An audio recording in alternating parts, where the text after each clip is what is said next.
What's up, everybody, and thanks for tuning in to the Crash Bang Boom Podcast, episode 296. We're mixing it up today with the YouTube mashup phenom Bill McClintock. Bill and I get into the origins of his YouTube mashup videos and how it's exceeded his greatest expectations, bands that have reached out to him looking for a mashup, the technical side of it all, the backstory on him being a music teacher, why he loves Eddie Van Halen and Steely Dan, and a whole lot more. Hope y'all dig the convo. Be on the lookout for my 300th episode. Today's episode is sponsored by OneUpLoops.com. Drummer Carson Gann and his team spend an incredible amount of time recording over 450,000 shaker, tambourine, and hi-hat loops at every possible tempo in multiple fields with incredible mics and outboard gear for you to pick and choose.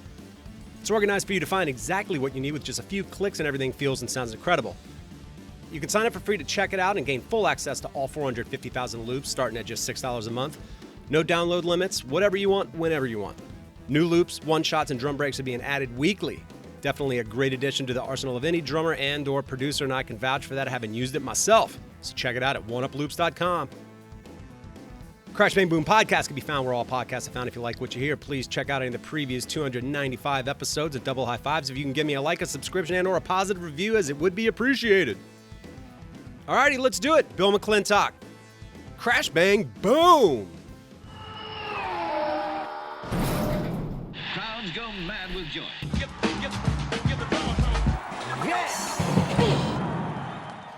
All right, I'm here with YouTube mashup maestro, Bill McClintock, the one and only. Bill, what's going on, man?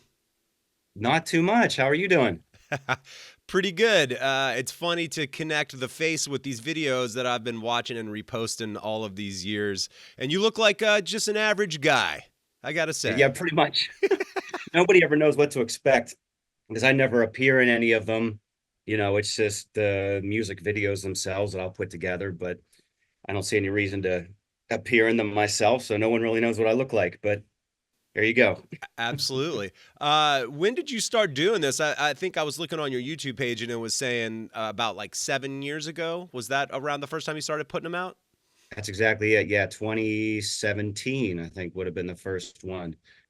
I guess kind of how it came about was I wanted to do something new with music.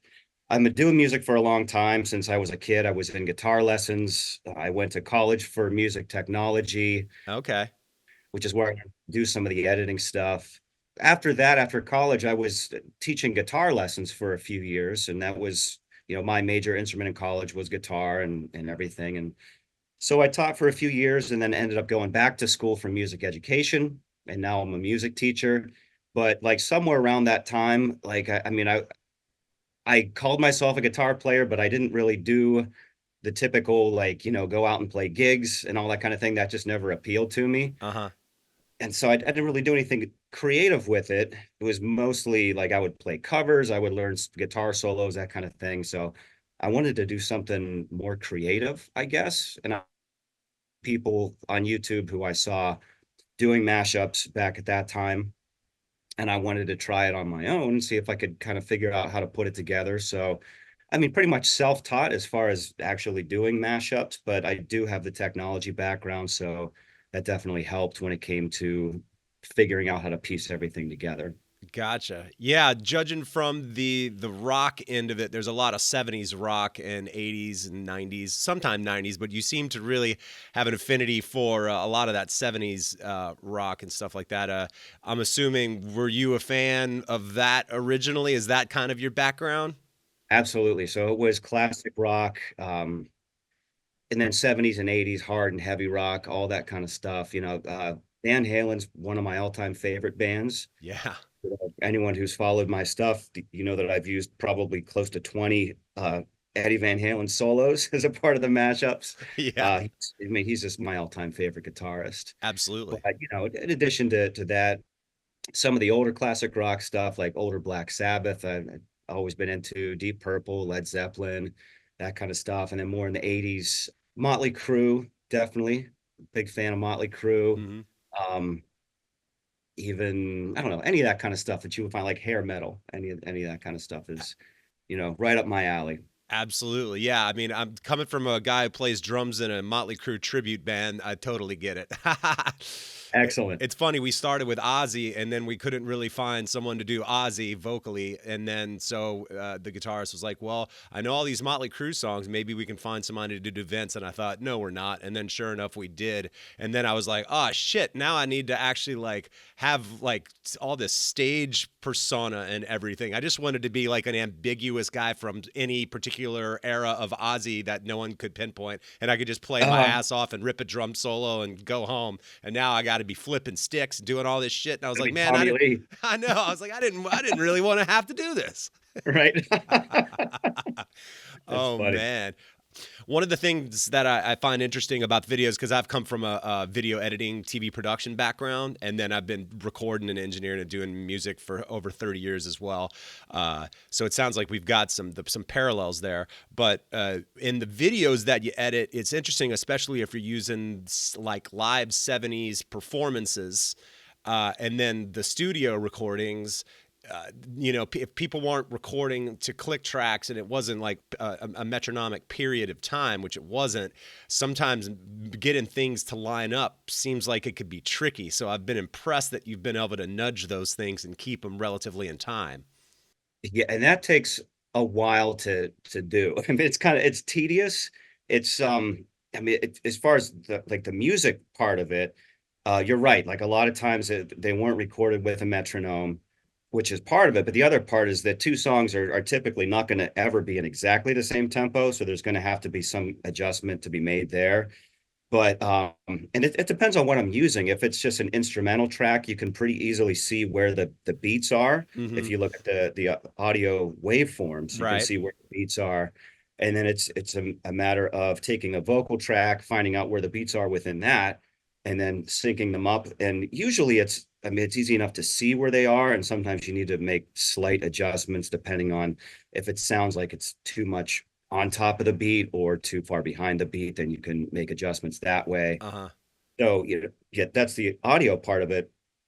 And then the video part is the same thing. Once you have the audio all done and you export that, and I use iMovie, which is pretty basic. Yeah. And I've never gone beyond that. And I'll be honest, I hate learning new software because like learning curves, it takes me forever to do that. Like some of the earlier mashups I did were on GarageBand, and that was really primitive. But just even going from that to Logic, which essentially they're the same. Mm-hmm. They work very similarly, but there's just a lot more you could do in Logic. Absolutely. And even that jump from GarageBand to Logic was like, I don't know what the heck I'm doing. Like I can't figure out this whole flex time and everything like that. And it just takes me forever. Yeah. So, and that's part of it. Like I think iMovie, I could just do pretty much everything I need to. I mean, there's other, I could certainly go beyond with the editing and do some more complicated stuff.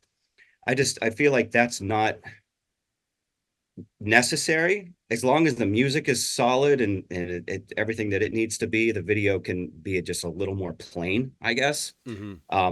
But getting back to what you were saying about the timing of it, you have to do the same thing once the music is done and you export that. When it's in iMovie, then you have to adjust percentage wise the speed of the video to match the audio that's there. So it's just, it's not hard to do. It's time consuming and tedious. Yeah. And again, it's one thing to use the studio track, and then if you're using live footage of them, in some of those shows, they would actually play along to the recording, but there's a good bit of what I've seen are actual live performances. So then you're dealing with yet again another time change or tempo change in the performance of that song. So and again, not to click tracks, none of it was. So it's like really trying to nudge that stuff. Again, this is kind of my editor brain, both on the audio and video side. I was like, yeah, I could see this being, as you said, tedious for sure, man. Right. It's the ones that you mentioned where it's like a live performance, but they're using the studio recording. Yeah. Those are easy. Exactly. Because as long as I kept everything intact with the studio recording and the music side of it, then it's like, okay, I don't have to do as much editing and adjusting the time for the video. And one thing that's also nice, and it doesn't happen as often as you think, but to find just video footage from YouTube that I would download, sometimes the audio and video of just that video itself is not in sync. Right. So I can't then use the beats that you would be able to see normally, like in the waveform again from Yep. the video part to kind of sync it up. So then it just takes longer, and it could be a pain in the ass. But what are you Yeah. gonna do? What is there one in particular that you really struggled to put out that was just complex on a lot of the aforementioned levels? Probably. I don't. I'm trying to think like recently of some of the ones I did that were like that. But I mean, just kind of go along with what you're asking. I do try to pick two songs that are similar, at least tempo wise, so that it doesn't feel like one is really sped up or slowed down. Absolutely. So that part of it helps where I don't have to do as much adjusting, you know. Right. But and it's and that's all a part of making it sound like a real song, or like it could have been conceived and performed that way at the time, you know. And it's I Yeah. get a lot of those comments on my channel like this doesn't sound like a mashup. It just sounds like this was how it was, like always. You know, I Yeah. talk about the Mandela effect and all that, and it was like, cool, like that's good. That's really what I want, is for it to sound like it's just its own thing, Mm-hmm. and it's not just you're just, you know. That's I use the term mashup only because that's the accepted term for what I do. You Right. know, a vocal track of one song, instrumental of a different song. But just that word mash just makes it sound like you're forcing it, and it Mm-hmm. just they don't belong, and you just overlay them and just push it out there just the way it is. But I don't feel that it's that, because if you do that and you know, mash them, and then it doesn't sound like one thing, it sounds like two things happening together that don't necessarily jive. So, Uh-huh. and that's the probably the most time consuming part, is finding two songs where you don't have to edit as much, and they do just naturally have that sense of belonging together. Yeah. There's two. I don't know if you've done anything with either of them. I don't think you've done the two together, but I was listening to Are You Reelin' in the Years from Steely Dan, and then I was listening to Rock Forever from Judas Priest, and they're both shuffles. They sound like they're relatively close on the BPM spectrum. So Okay. if at some point check it out. Maybe I don't know. You always mash up the title as well. It could be "Are You Rockin' Forever" or something. You know, whatever. There That's you go. something like that. I know. I was just literally in thinking about prepping in my head of interviewing you. I kind of was listening to Rock Forever, and I was like, "What is another one?" And then I was thinking about that "Are You Reelin'?" and I listened to it. I was like, I think they're pretty close. Again, Yeah. I didn't check the BPMs, but hey, if you can make it work, go for it. You know, I've done a couple Steely Dans, but never Reeling in the Years. I've done Nice. Do It Again Mm-hmm. and Black Friday. So Yeah. I've used both of those. And I know I said Van Halen's my favorite, but they're like my favorite rock band. If I'm talking like favorite all-time anything, Steely Dan is actually it. So it's funny that you would bring them up. Yeah. I mean, I say band, but I mean, really it's Walter Becker, Donald Fagen, Yep. and you know, as they progressed, they just would hire studio musicians. So it wasn't Mm-hmm. really a band. It was, you know, just it was their songwriting, however they envisioned the song to be, and they would hire players and all that stuff. But it was just perfect, like every bit of it, from the songwriting to the playing, the orchestration, arrangements, the engineering. It was all just like, you can't make this any better than what it is. You know, it's perfect. I know, it's insane. It's funny too because actually the album that's got "Are You Reelin'," "Reelin' in the Years," that one is kind of one of my favorites. Because and at that point they were kind of a band, you know. Yes, exactly. They did have their regular lineup, and that was their first album. Yep. And yeah, they had all the what I think Danny Diaz on guitar. Mm-hmm. I think Walter Becker was playing bass. I Yeah. forget the drums, but it was yeah. So yeah, that sounds very different from their later stuff like Asia or Totally. Gaucho. Yeah. And it's funny how they evolved, and they just became such perfectionists. Big You time. know, I mean, maybe they always were, but you could just really hear it in their later stuff from the 70s, early 80s. Yeah. Is it tough sourcing like isolated tracks that you use if you're even if it's vocal or Well, even just instrumentally? it used to be harder, but now with like better software coming out, it's easier to either isolate vocals or remove them. Mm-hmm. Definitely the removing gets better results, and it's from stuff that you wouldn't think would necessarily be easy because just the way that the vocals are mixed in with the studio recording. Yeah. But I use Ultimate Vocal Remover Okay. version 5 or whatever it is, and it's free. It's It crazy. does a better job of some of the other stuff that you would pay decent amount of money for. Wow. So I've been using that, and have had better luck again with the removal of the vocals. In fact, one that I'm working on now, I used it just to get rid of the vocals because there was no good. When I first started doing this, that software, that technology didn't exist. Exactly. It was just anything that you could find. Uh-huh. And it's hard because I mean, as I've been doing this for 7 years, and I really try not to repeat songs. Mm-hmm. You know, if I use a vocal from one song, then later I might do the instrumental of that same song, but I don't want to do like, you know, three different versions of whatever using the same vocal and just in different, because then it's like, well, I like this when you did this, you know, a couple years ago with this song instead, like this isn't as good or whatever. I try to keep it interesting, but the more that I do, the harder that becomes because I've used more and more stuff. And but that's the other part of it too, with the technology. I'm able to use more and get better results, being able to isolate or remove vocals on my own. That just opens up a lot more, and that's only going to get easier and easier Right. as you know, advances in technology happen. So, and that, you know, hopefully AI won't take over what I do. I know, I for real, hope right? not. Oh God. I don't know. I know. Oh man. What are some of the higher viewing numbers, I guess, that you've had? I saw one that had like 3.3 million. I'm assuming you've got other ones out there in that range. There's a few, and I was looking on my channel not too long ago.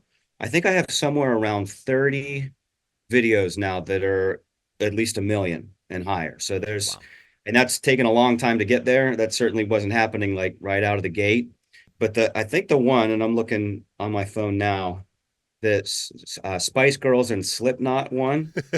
Yeah. That's at 5.3 million. Damn. And then the Mariah Carey and Marilyn Manson Christmas one I did a few years ago, that's at 5.1 million. Wow.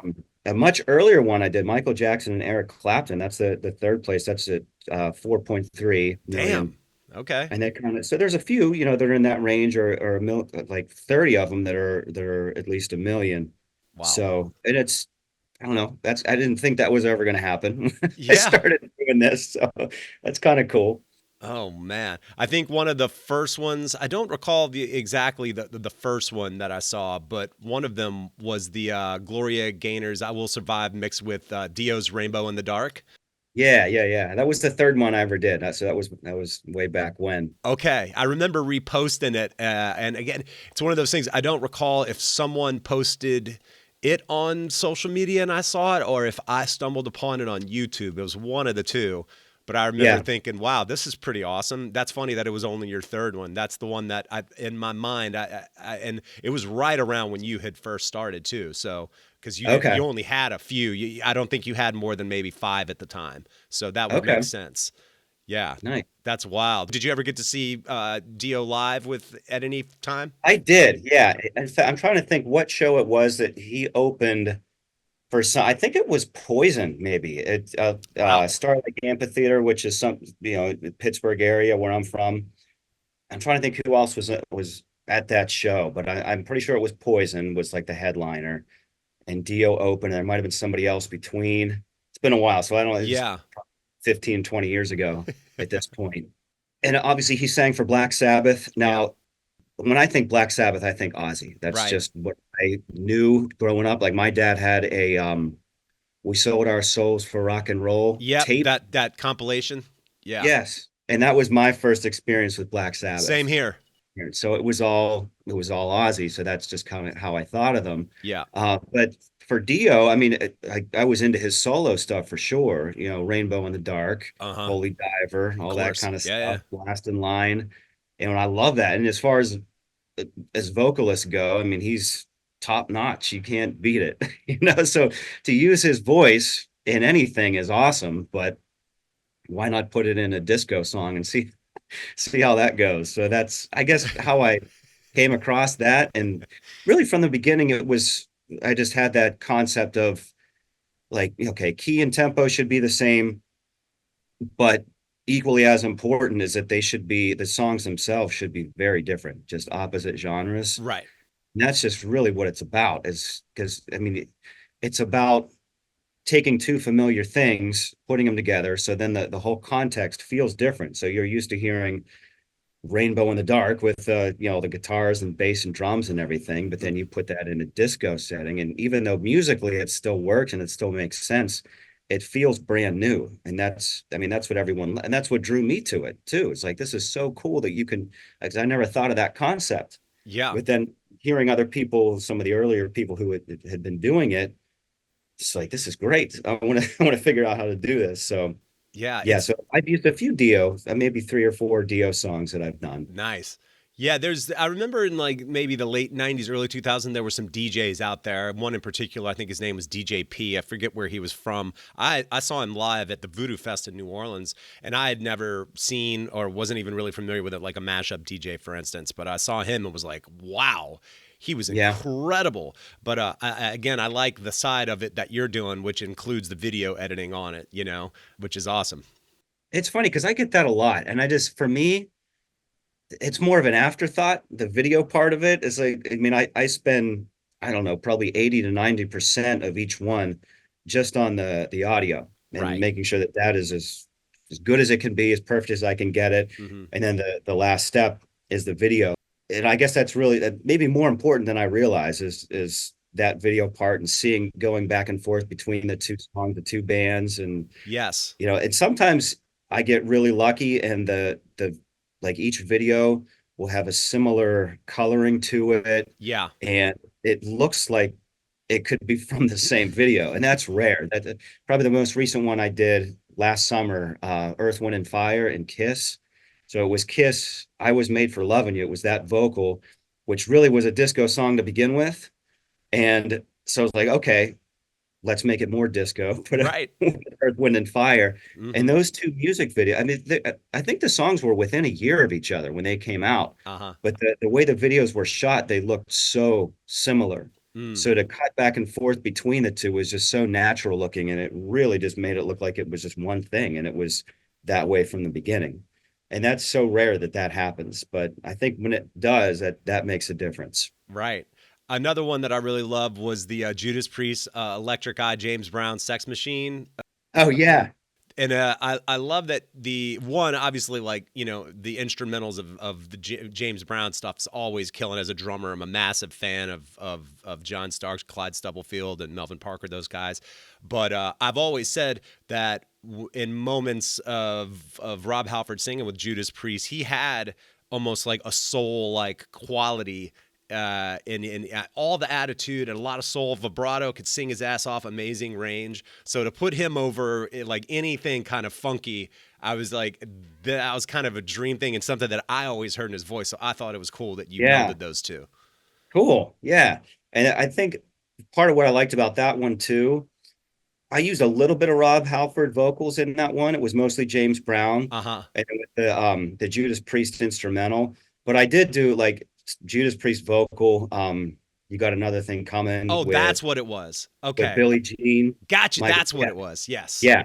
And so definitely, I mean, his vocals over top of that, Yes. they worked. I mean, that was one where I know I said earlier I try to pick two songs that are the same tempo. In this case, they were not. I had to really speed up Billie Jean, which can be Okay. kind of off-putting Uh huh. for somebody who's, maybe a really big fan of that song, and then all of a sudden they hear it really fast. Like, what the hell did you do? A Why little did you pitched do up, this? maybe. Yeah. Yeah, yeah. But, harmonically and melodically, the two, I didn't have to do much changing. They really just fit well together. So I thought, well, that's such a strong connection that I can kind of overlook the whole tempo change. Right. I was just like, no big deal. But getting back to the other one you said, the Judas Priest and James Brown. So it was James Brown vocals. What was it? Sex Machine. Uh Yeah, huh. over top of Electric Eye. Electric. Yeah. So the thing that I really liked about that one was the double time thing. So the tempo of Electric Eye was twice that of Sex Machine, Right. and that really gives it a whole different feel. Totally. And it's they work together really well. Mm-hmm. but with James Brown's vocals, as powerful as they are, Oh yeah. do that over top of Judas Priest. That double time electric eye drumming. Yeah, and that just I thought sounded really cool. Absolutely, man. You mentioned Motley Crue. The Motley Crue Looks That Kill and Steely Dan Do It Again. That is Yes. another one that I was like, this worked really, really well. And Donald Fagen is one of those guys where it's like, if you isolate, he's not only is he incredibly funny looking, crazy teeth, the whole nine. He has a Yeah. very kind of bizarre almost voice, but it sounds great, and they Yeah. use amazing delay on his voice, whatever he does in the Yeah. studio. But I thought those two sounded great. Yeah, that was and the funny thing was that was actually the very first one I did. Huh. Now, when you saw it on there, it was the remake, Okay, because they basically, took it down. the one that I did way back then, because that one was taken down. I got a copyright strike. I don't remember the reason. They usually tell you what the reason is that it's taken down. Like you use this video footage or you use this part of this song, whatever it is. And I couldn't remember why, but I just kind of said, screw it. I want to do this again because I mean, it's meaningful because it's the first one I ever did. So that was probably 5 or 6 years after the fact. So it was kind of cool because it was, what have I learned since then Mm-hmm. about the audio editing and video editing? I kept it pretty much exactly as it was, even though I did it from scratch. I just changed a few things here and there, just some rhythms and stuff to make it sound like they belong together just a little more so. Mm-hmm. And then I added a Ted Nugent solo also that wasn't there. Right. I love that when you get a third party coming in flying in a solo from another song. That's hilarious. Yeah. I do. I mean, not every time, but most times I'll do that. It's just something else. And it's that element of surprise. Mm-hmm. And that's something too, just about music in general, that is really appealing to me. It's not predictable. You don't know what's coming up next, especially harmonically. Like you hear this melody and you think you know where it's going to go, but then all of a sudden there's this really cool chord change. It's like, wow, that's awesome. That sounds amazing. You just couldn't predict something like that. It's not your standard like Taylor Swift chord progression that you've heard 100 Right. times over and over again. Absolutely, man. Another good one was the Quiet Riot, Bang Your Head, and then with Freeze, All Right Now. I'm a big fan of Paul Rodgers as a vocalist. He's so good between Free and Bad Company all the way to The Firm. That dude is just such a killer vocalist. So Yeah. and I also loved that first Quiet Riot record when it came out. I was banging my head in my bedroom listening to the vinyl of that in the 80s. Oh, for sure. Yeah. And first time I heard that song was probably on, I had this, it was like an 80s hard rock compilation CD, maybe Monsters of Rock, I think it was called. Okay. And so that was when I was in high school. So we're like late 90s. Um, and that song was on it. And definitely, I mean, huge fan of it the first time I heard it. And then I ended up listening to a lot of other Quiet Riot stuff after that. But yeah, for sure. And I mean, the instrumental's great. And then like you said, put Paul Rodgers over top of that. It worked pretty well. Oh, the Peaches and Herb with Aerosmith, Dude Looks Like a Lady, and then the solo of the Isley Brothers. Who's that lady? Or Oh what? yeah, yeah. That is another one where I was like, wow, I loved the flying that solo in. And of course, again, if you're talking about rock vocalists, Steven Tyler is such a badass. Oh, So for it sure. was cool hearing that, melded together. Another guy that's got great rasp and great delivery and a lot of soul-like quality. So he Yeah, can, those guys, a lot of those, I think, classic rock guys had, because of the blues and maybe whatever funk influences, whatever was happening, there's a lot of that inherently kind of in their vocals, I feel like. yeah. That one that you mentioned, that mashup was one of the few I've done that really didn't have any metal in it at all. So it Uh-huh. was Aerosmith. I mean, they're like a hard rock Yeah. band. And then with Peaches and Herb, Shake Your Groove thing, you got the disco there, and then the Isley Brothers solo too. So and it was I remember like when I first uploaded that to YouTube, one of the first comments I got was, "We want more metal, doing more You're metal like, stuff." I'm like, "Oh, come on. I want to get out of that sometimes, every once in a absolutely. while." That's funny, man. The Van Halen Unchained with Stevie Wonder's is it all uptight? Yeah. That was yet another I'll interesting one. fight those vocals. And then yeah, and like you said, Unchained. That was a cool, and the story with that one, So I have a Patreon, Uh-huh. and one of the things that I put on there are, I just call it mashups that didn't make the cut. Mm-hmm. So it's combinations that I'll start with, and then for whatever reason I'm just not really digging, and I just don't know, or I don't know how to develop them, and I just put them aside. But I had like maybe four of them, four different combos around that time when I first made my Patreon page, and I put them on there, and just so people could kind of see and hear what they were, and I would talk a little bit about them and what I liked about them, what I didn't like about them, and then let people kind of open up and say how they felt and everything like that. And I just got this overwhelming response to that one, the Stevie Wonder and Van Halen. Like, dude, this Yeah. is, you got to finish this. What are you doing? It's like, finish this Ah. song. And I was like, okay, well, let me consider it. Let me, because I remember the one thing was there's a note in the melody from the Stevie Wonder song that just doesn't fit. And I'm like, it's Stevie Wonder. I can't change his melody. It's not right. Like his It's just, vocal melody? yeah, yeah. I Okay, mean, yeah. even though one note, I'm like, I think that was what kind of deterred me from finishing it in the first place. Uh-huh. But then I think, well, let's just try it and see how it goes. And I did. And after hearing it a few times, I was like, this it's really not that noticeable. I mean, musicians would notice, but your average music fan probably wouldn't even notice something like that. And I find that I have to think in those terms more. Mm-hmm. I just really box myself in with like, okay, there's this one little thing that doesn't work, forget it, throw it out, Yeah. look for another combination. But to really think about, okay, is it really that big of a deal to change one note here or there? In fact, one that I'm working on now, just as a little preview. So it's Bodies. That's I forget the band. Let the Bodies hit the floor. Oh yeah, I know. I'm spacing out. It's the guy. Oh, it's Drowning Pool, by the way. There we go. Yeah, Drowning Pool. But anyway, so it's that melody that or that vocal along with a disco song, and I'm putting those together. But there's like a couple notes that I have to change, and I just kind of thought, should I leave it? I'm not sure. And so I ended up changing the notes, and I was like, you know what, just it sounds good, but it's like, okay, I changed it. So, but who cares? Who gives a shit? Just do it. Just finish it and kind of go for it. Crazy. Yeah, I believe it, man. I thought another good one was the Temptations, Cloud Nine, and Overkill's "Hello from the Gutter." Oh yeah. Yeah, that one was actually requested by Overkill. No way. Not that combination, but they reached out to me on Instagram, which is kind of funny because I don't really use Instagram. I mean, YouTube is my main place. I've tried to throw a few on Instagram, just like 1 minute of them, and it's just it's I don't think it's a platform for what I do.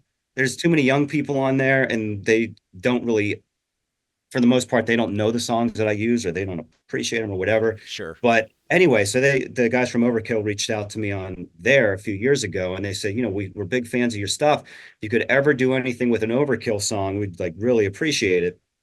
And I was like, yeah, okay, sure, I'll try it out. And I just kind of thought like, I barely even know any of their songs, like maybe one of them or one or two that I've actually heard of. Um, and then maybe another year after that, uh, I was going through because it was that Temptation song. I had that vocal, and I wanted to find something hard rock to do with that. I needed something in D minor, so I'm going through on Apple Music, um, listening to as many like hard rock and metal songs that I could, and figuring out the key and just going on to the next song if it didn't work or whatever. But then I came across that "Hello from the Gutter," Yep. and like that's okay. So that's in D minor. It's got that double time thing, and I tried to put them together. I'm like, this is actually cool. So I'm like, I didn't really ever have any intention of using one of their songs, but I'm like, coincidentally, like, yeah, we'll do this. We'll put them together. And then I contacted them again. I was like, I didn't forget about you, Wow. Here's the song, here's what I came up with. And they were floored. They thought it was amazing. They thought it was so cool. Damn, man. That's a good story too. The Leo Sayer, "You Make Me Feel Like Dancing" with Metallica's "Sad But True." That was an interesting one as well, because I always feel like "Sad But True" is like instrumentally is a pretty slow driving song, but I Hmm. thought the vocal, because that's what it is. It's the music of "You Make Me Feel Like Dancing" with "Sad But True's" vocals over it, right? Yeah, that's exactly it. Yeah, that worked, man. I dig That it. was another one, just coincidentally, that was asked, it was requested. A company called Primary Wave. They're like a music cataloging company, I guess, and they reached out to me a while ago. Um, and at some point, they asked me to do something with that for Leo Sayer because I believe it was the 40th anniversary of that song, Ah, and their 45th maybe, and they wanted me to do something with that music. And again, I was like, I don't know if I would be able to find something that would go along with that. yeah. And then I don't know how I came to the Metallica one because that's not technically in the same key. They're like relative major and minor keys, Right. but it's still like, holy shit, like this just sounds like they belong together in the weirdest kind of way. Yeah. I didn't have to change the tempo that much. I didn't have to change. I think I had to shift their vocals down a half step to make it in the same key, but that's not a big deal to just do a half step. Yeah. And the tempo maybe just a little faster. I had to adjust the sad but true vocal, make that a little bit faster to fit. But then lyrically, I was able to in the chorus, Yeah. you make me feel like dancing, it's sad but true, Right. back and forth kind of thing. It just and that's never the way that they start. It's never really a concept of like, okay, these two songs are about the same thing, or I could make them work lyrically. I mean, you just Hmm. can't do that. It has to be the music first. Right. Then sometimes you get lucky and you could find some way to make them have make sense lyrically too. So that's Crazy. another part of the challenge to do something like that. Yeah, man. You had mentioned doing or teaching music for that matter during COVID. Were you like many teachers doing remote lessons and stuff like that? And did you feel like you were connecting with the kids necessarily? That's a good question. And music is one of those things that's so difficult to do over Zoom because there's a delay. Right. Whatever I say something, you're not hearing it until maybe a second after I actually say it. So to try to do something with a steady beat in the class, like singing with me, like it can't work. So Yeah. I had to do just, I mean, some adjustments for sure. Because typically, I'm a kindergarten through sixth grade teacher. Okay. So it's those music fundamentals, it's the singing, it's the moving to music, learning how to read notes and all that kind of stuff. So anything in sync was a challenge. So I would do, especially with the older kids, I would have them do more project based stuff using Chrome Music Lab was a cool one. Okay. There's different applications within that platform where you could create songs or you could create beats, record your voice and manipulate it and learn about waveforms and all that kind of stuff. So I did more of those types of assignments based on projects. Uh-huh. And I mean, we didn't have like, I mean, I have a class set of ukuleles and bucket drums and recorders. So we couldn't do any of that because they didn't have access to it. So I had to do some different stuff. So I mean, that was for the older kids. But then for the younger ones, we would still do singing. I just had to have them mute. I said, just sing along with me. I'm not going to be able to hear you, but just do what I'm doing, follow what I'm doing. Yeah. And we did a lot of it that way. But I did some movement stuff too. Like a lot of the lessons with the curriculum that I use, there's a lot of movement that goes along with it. And some of the stuff you could just do in one place. So it's just Hmm. like, okay, stand up, adjust your Chromebook so I can see you. And then just I'm going to play this music. I'll share my screen. You'll be able to hear the music and just move the way that I'm moving. And that worked pretty well. And I think that the parents were impressed with that because especially like the kindergarten, first grade parents would be there sometimes sitting along and you could see that they thought it was really cool. So and Nice. you just had to just kind of improvise it. And that was for an entire school year too, Yeah. for specials teachers. So and where I teach, it's music, art, gym, library, and STEAM. Okay. So all of us were 100% virtual the whole year. So we never saw any kids in the classroom. Damn. And that was such a weird thing because like, I mean, having kids there, is definitely more stressful because you're dealing with behaviors. Yes. But at the same time, at the end of the day, like after having interacted with the kids, at least, like you feel good about that. You feel like, you taught them something, you could really kind of gauge their reactions of what they learn. And, and you see them in the hallway and they're happy to see you and all that kind of stuff. And so you feel really good about that at the end of the day and you have that fulfillment or whatever. And Yeah. you didn't really get that during Zoom. It Right. was just like, whatever. I hope this connected. Yeah, after an entire Just year, it was like, this sucks. Like, I want to get back to it. So the following year was an adjustment because you got kids again, but it's definitely better. I would never want to have to do that again. I would rather have them in the classroom. gotcha. That sounds good, man. Damn. Well, so I'm assuming if you're doing school, that you generally have your summers off. You look like a guy that plays golf. Do you play golf?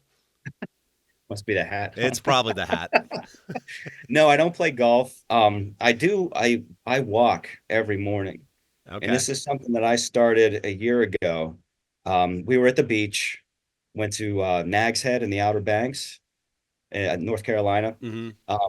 And I just started walking every morning and just kind of got addicted to it. I mean, just as a physical fitness thing, I felt really good after it. And I noticed that I lost a good amount of weight doing it. And Okay. it changed my diet and all that stuff too.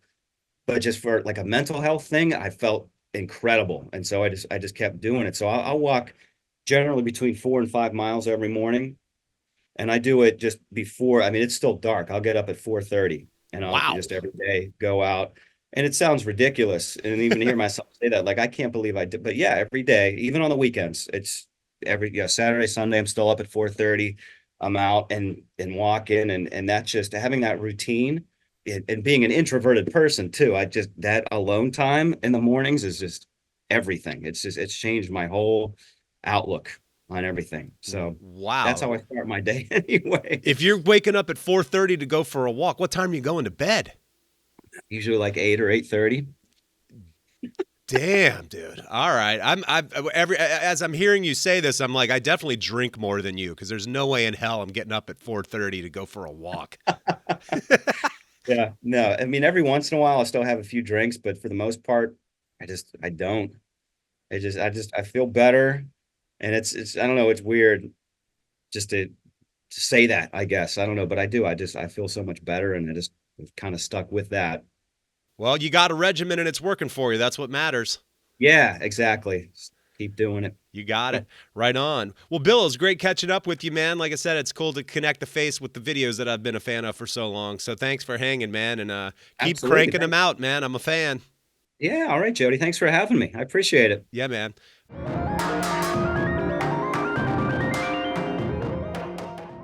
All right, everybody, thanks for checking out the episode. And if you didn't know Bill's work already, I hope you do now and you love it, like I do. Thanks, Bill, for rapping, and you, the viewer, for scoping it all out. Crash, bang, boom.